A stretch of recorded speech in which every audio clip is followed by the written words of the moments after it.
Dragon Pass. This is, well, I already gave you some in the intro. But this is a game based on Glorantha. I love Glorantha.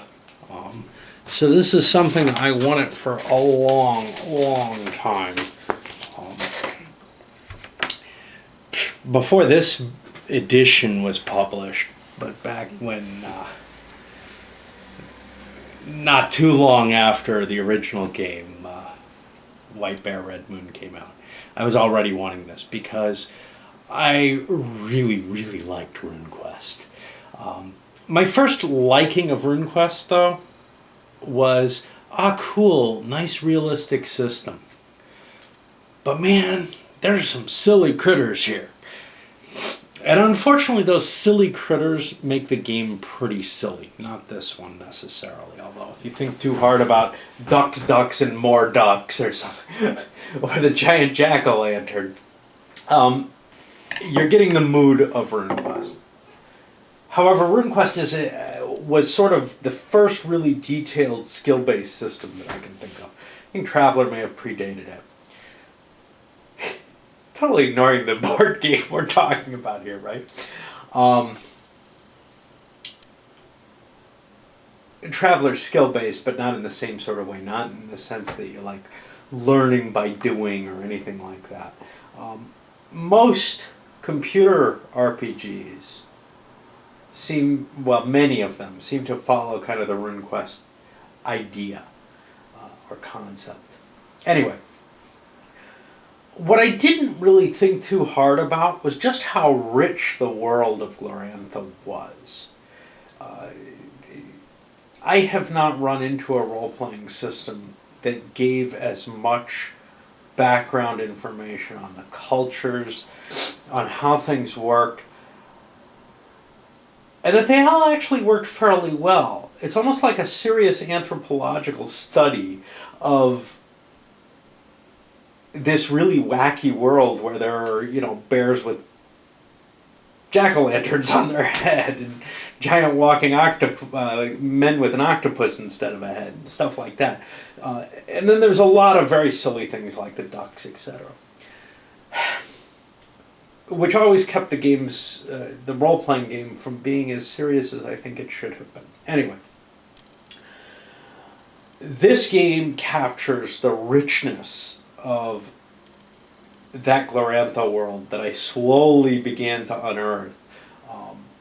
The original game, it felt like there was a lot there behind it, but I didn't have all the materials. Well, they didn't get published, to tell you the truth. It's only now, within the last few years, that I think we're beginning to see significant amounts of stuff coming out that had always been kicking around, but wasn't even really available via Worms notes and stuff like that, as far as I know. For example, the entire Cult of the Dwarves. I have a book on that now, but it came out in the last few years, and it doesn't quite align with the old RuneQuest, but it does a better job. The world of Glorantha and RuneQuest has been through several different incarnations. Anyway. Enough of that. What about this game? Other than the rich flavor, which it absolutely captures in terms of all these special abilities of the units. So, all those special abilities of the units put quite a toll on the player. In terms of, to make wise and good decisions in the game, you have to be aware of all of these. I compared this early on to kind of the SFB notion, where you could really study the rule books to get advantages, to understand how things worked. I think this is the same kind of thing, but here's a big difference. SFB was kind of like ASL. You want to play scenario X, you had to know a big set of core rules, and then in depth on the races that you're playing with and the technologies used. Here, it's a much, much smaller set of special rules that you're playing with, but you got a lot more pieces on the board that probably each have their own special rules that you have to deal with. So there's a lot of room for kind of a study of this game. And even more so, when you add in how sort of unique that the combat system is for this game. 4 different types of combat, all similar in some ways, maybe missiles less than anything else, and you know, the chaotic stuff and everything is a little different too. But the core 3 systems, the spirit combat, the physical spirit combat, and the regular melee combat, all use the same charts, the same kind of firepower table, although it is a very random table. Okay, so normally firepower tables are pretty mellow. This one just ranges from 1/6 of your firepower is done to the opponent to 100%. That's pretty severe for that kind of system. So that builds in this huge amount of randomness into the game. In almost every circumstance, you have a chance to survive. You may not have a chance to hurt the enemy, though. Sometimes you need to be over a certain bar. So, you know, if there's a superhero on top of that stack, you need to have 20 strength points of damage that you can do to even possibly get through that stack. There are some fearsomely powerful pieces in the game. The superheroes are certainly among them. The dragons, although they're kind of one-shots, but they can serve as tremendous defensive strength points if you use them that way. And then some of the special chaotic abilities. The bat, wow. You know, that just starts with one player and it can eat a piece per turn. There are other... The Hydra, I think, is the only other real chaos beast in the game. And that could be more powerful than the bat. Of course, you have to pay a high price to get in. We didn't see that come out. We missed seeing a few of the interesting things really come into play fully. For example, although I got the zombies on the board, we never saw a big chain of zombies with this geometric progression of strength going forward. That would be scary. Well, no, it's not really geometric, is it? I think I said that before, too. It feels like it is, because each new zombie on the board adds to the total strength, to the strength of each zombie. So if you hit with a whole line of zombies, it kind of is geometric.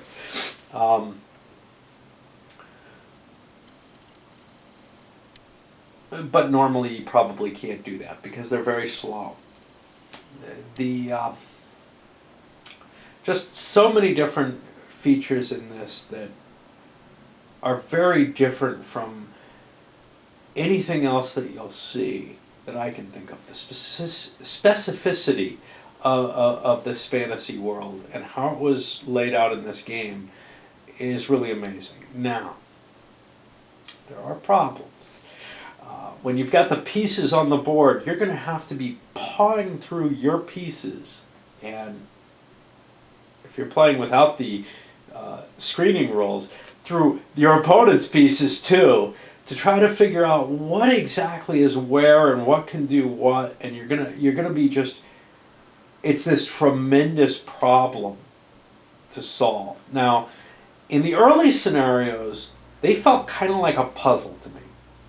It was kind of this, okay, before you had the magic in play, it kind of felt like, all right, look, it's not quite a geometric puzzle in the sense of, you could use some of the rules of like, yeah, I can defend in good terrain and I can use every other hex if need be. Or even every hex. Both work, actually. It depends on what kind of defensive line you want to build. It might be the case that you want a big stack in the non-magic games because you can take losses and then get an attack back, right? Because this weird situation where the attacker has a first strike that's unanswerable unless there's padded units underneath or padding units on top to take the losses. That can be really this devastating ability for offense. Now, when you add to that the spirits, especially the superpower abilities like, I can destroy that stack, or I can wipe out, 2 stacks and flip over a bunch of units so they're disordered. When you start getting to those abilities that can just blow away a bunch of pieces, you don't want big stacks anymore. When you get dragons, you don't want a lot of stacks that are near each other anymore. You got to be really, really careful with how you position things. So everything kind of has this downside, and the question is, well, how can I accomplish what I'm trying to do, especially defensively? But even offensively, if I attack you, I'm probably going to be trying to swarm my pieces together. Well, doing that is putting them all at tremendous risk. And that risk sometimes doesn't involve a die roll. So you've got this kind of balancing. Can I afford to go all out attack? Or do I need to worry about trying to present a defense against the spirit combat until I hunt down his really dangerous piece and kill it? Or maybe he fires it off at an inopportune moment, and then I'll be free to kind of cluster my pieces. So the game with the magic users and everything up until the full game and the scenarios that follow it, well, yeah. You kind of have still fair options. So for example, I'm thinking the magic user one, and then there was another one that had the magic users that I played. With the miners all banding together in an insurrection against the Lunars.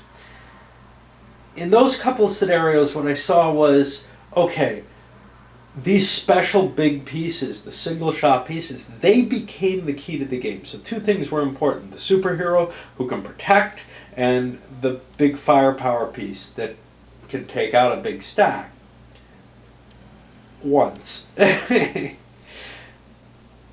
But then when you start adding the dragons in, and more pieces that can be brought in through diplomacy, etc., including more superheroes, and one more superhero, and more super firepower pieces like the Earthshakers, who are even more potent than anything that the Lunars or Sartorites have, you're beginning to look at it and say, wow,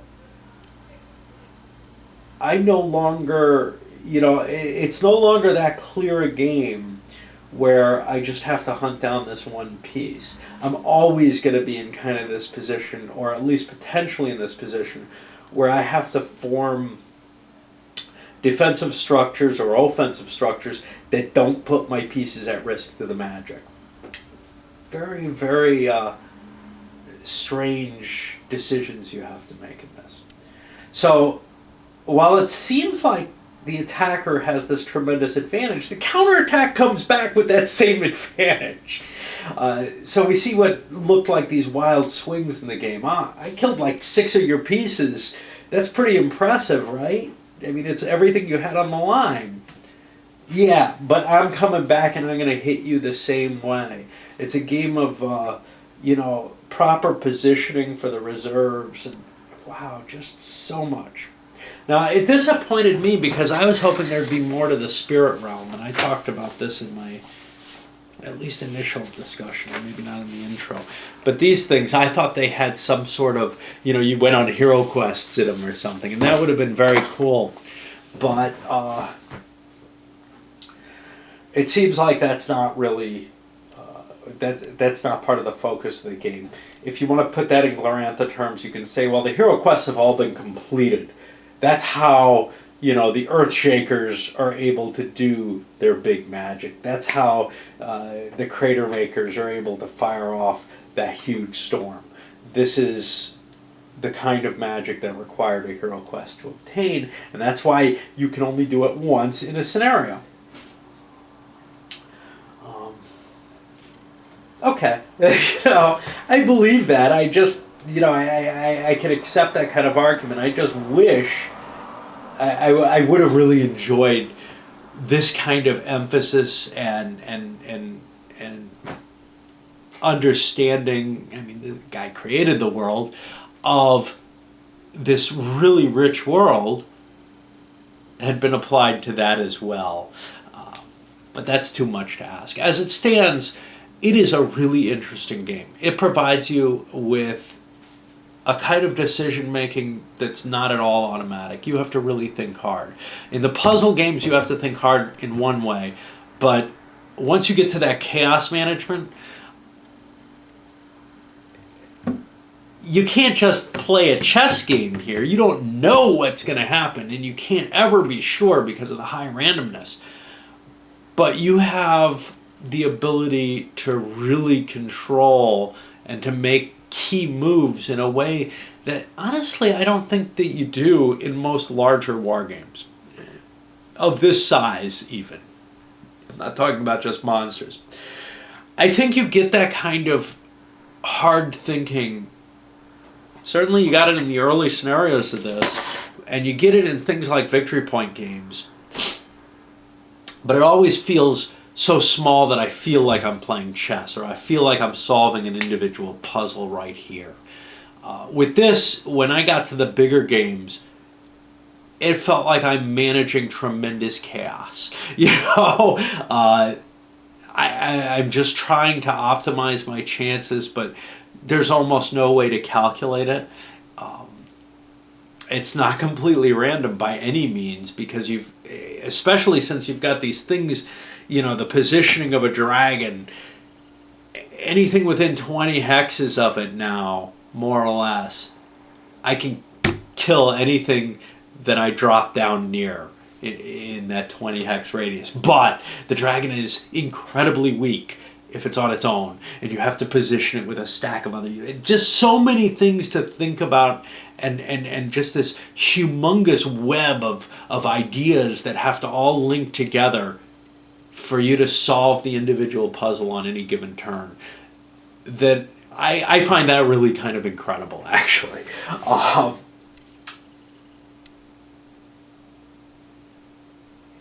But like I said, there are some issues.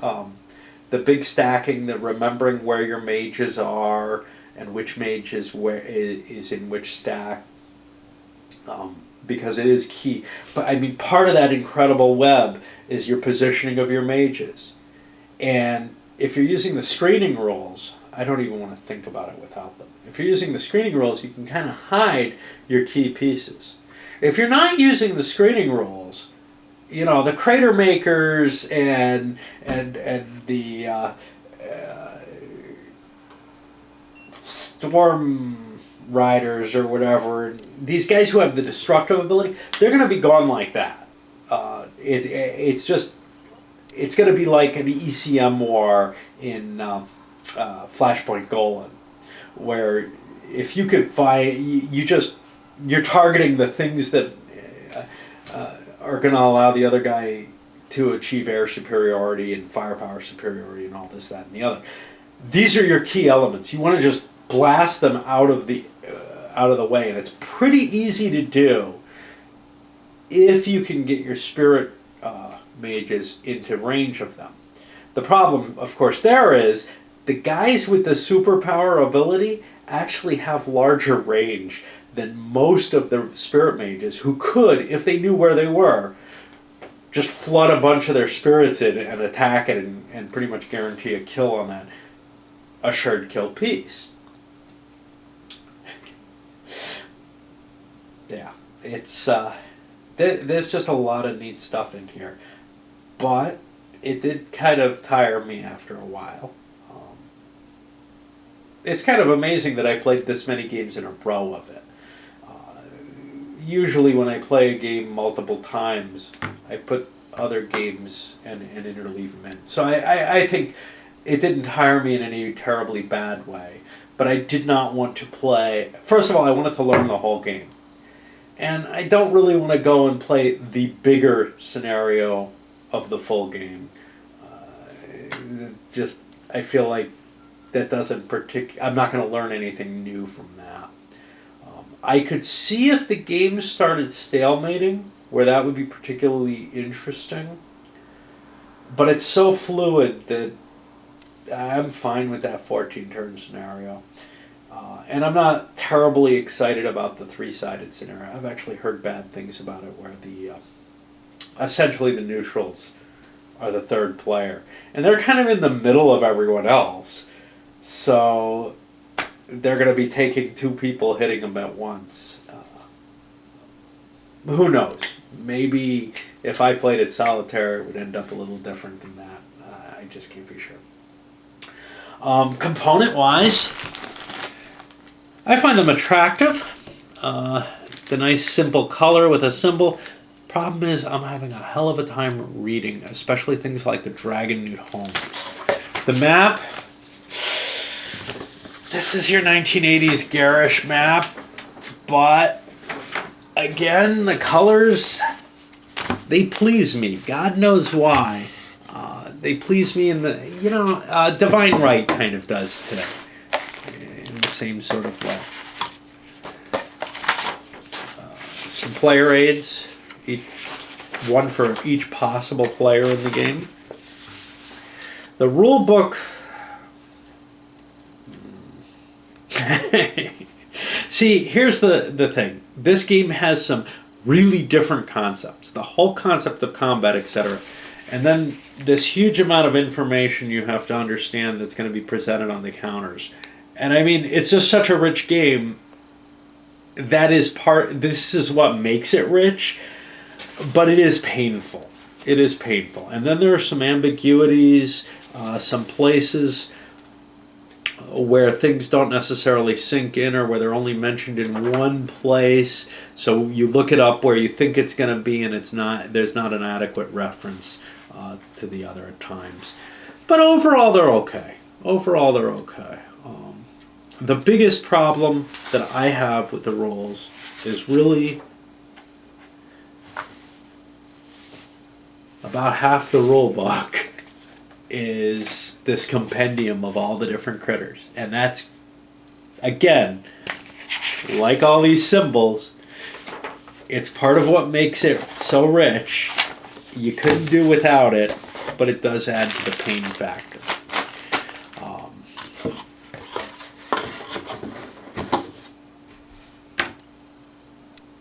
Pretty damn happy about getting it.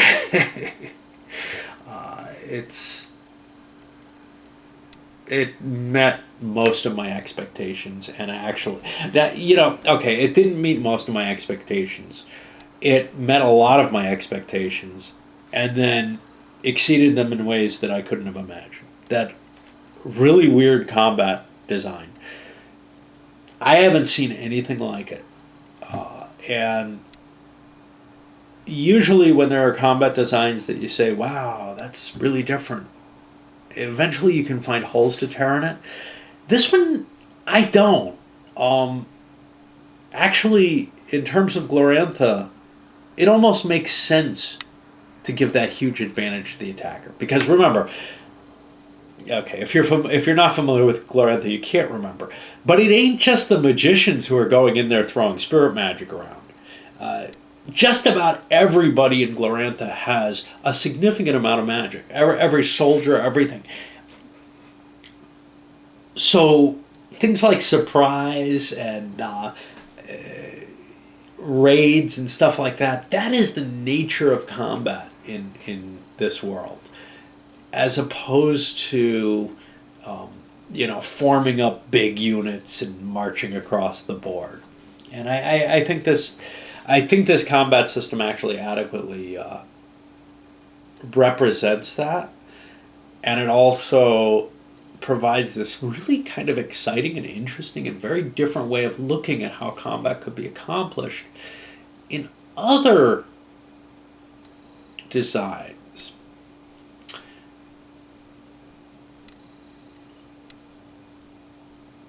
And I don't know. I'm very intrigued by how it all works and what it might mean in terms of the representation. This is what fantasy is really for to me, is to explore these kind of different sorts of things in a way that too many fantasy games feel like either, that's just classic Ameritrash, buckets of dice or whatever. Or in a few cases where you see things like Albion, it feels very much like more of a traditional war game. Although the combat system, the combat system there is similar. It's similar to things like Druid. You can get big stacks of units and smash them into each other.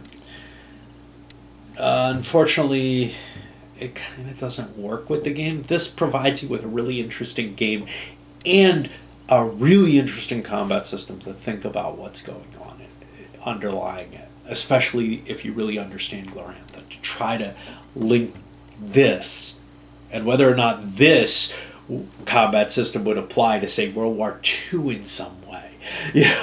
Where you have the advantage on attack in so many situations, but the terrain and some units that are good at defense could block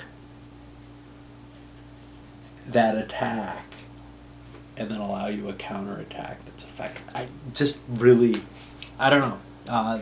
There's something really intriguing about this combat system, and never having seen something like this before, it's got me somewhat dumbfounded, even after several playings. I hope to get back to it sometime soon.